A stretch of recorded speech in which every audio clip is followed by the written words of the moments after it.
Teachers day তো এসেই গেল, তো চলো টিচার্স ডে এর জন্য আমরা পপ আপ কার্ড সেম আপনি আমি এখানে একটা স্কোয়ার বানিয়েছি। স্কোয়ারটাকে এভাবে ফোল্ড করে কাঁচি দিয়ে কেটে নিতে হবে। তো পপ আপ কার্ডের ফ্লাওয়ার এভাবে আমাদের কমপ্লিট হয়ে গেল। ঠিক একই প্রসেস এভাবে আমি অনেকগুলো বানিয়ে নিয়েছি। এবার রং তুলে নিয়ে চলো বসে পড়ি। এবার রং করার পালা। যে আমি আমার মন মতো ফুলগুলোকে কালার করেছি, তোমরা চাইলে অন্য কালার ইউজ করতে পারো। সমস্ত স্টুডেন্ট এবং টিচারদের কাছে এই দিনটা একটা স্মরণীয়। ছোটবেলায় তো আমরা খুবই এক্সাইটেড থাকতাম এই টিচার্স ডে পালন করার জন্য। Classroom decoration, board decoration, cards, gifts, flowers, আরো কত কি না থাকতো। আর তারপরে থাকতো সাংস্কৃতিক অনুষ্ঠান, তাতে গান, নাচ, ছবি আঁকা, আবৃত্তি সবকিছুই থাকতো। আমি তো বলতে বলতে ফ্ল্যাশব্যাকেই চলে গেছিলাম।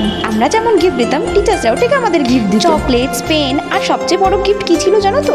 জুনিয়রদের ক্লাস নেওয়া। আর স্কুল ছাড়াও টিউশনে ঠিক তেমনি টিচার্স ডে পালন করা হতো। এখন তো সেই দিনগুলোর কথা খুবই মনে পড়ে। তো দেখো এখানে আমি অনেক হোমমেড স্টিকার বানিয়েছি টিচার্স ডে রিলেটেড।